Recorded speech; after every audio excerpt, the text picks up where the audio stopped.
News Kannada ವಾಹಿನಿಗೆ ಸ್ವಾಗತ. ಸಕಲೇಶಪುರ ತಾಲೂಕಿನ ರಾಷ್ಟ್ರೀಯ ಹೆದ್ದಾರಿ 75 ದೊಡ್ಡ ತಪ್ಪಲು ಎಂಬಲ್ಲಿ ಭೂಕುಸಿತ ಉಂಟಾಗಿ ಓಮಿನಿಯೊಂದು ಜಖಂಗೊಂಡಿದ್ದು, ಅದೃಷ್ಟವಶಾತ್ ಕಾರು ಚಾಲಕ ಅಪಾಯದಿಂದ ಪಾರಾಗಿದ್ದಾರೆ.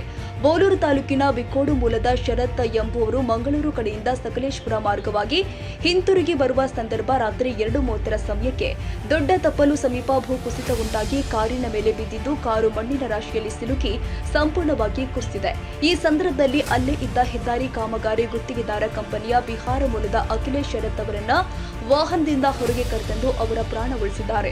ಅಖಿಲೇಶ್ ಪಟ್ಟಣದ ಕ್ರಾಫರ್ಡ್ ಆಸ್ಪತ್ರೆಯಲ್ಲಿ ಚಿಕಿತ್ಸೆಗೆ ದಾಖಲಾಗಿದ್ದು, ಶರತ್ ಹೆಚ್ಚಿನ ಚಿಕಿತ್ಸೆಗಾಗಿ ಹಾಸನದ ಆಸ್ಪತ್ರೆಗೆ ದಾಖಲಾಗಿದ್ದಾರೆ.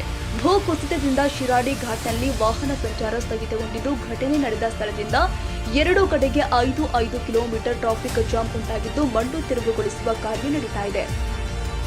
ತಾಜಾ ಸುದ್ದಿಗಾಗಿ ಎಂಟಿವಿ ನ್ಯೂಸ್ 24x7ಗೆ ಸಬ್ಸ್ಕ್ರೈಬ್ ಮಾಡಿ ಮತ್ತು ಬೆಲ್ ಐಕಾನ್ ಅನ್ನು ಒತ್ತಿ. ತಪ್ಪದೇ ಲಿಂಕ್ ಶೇರ್ ಮಾಡಿ.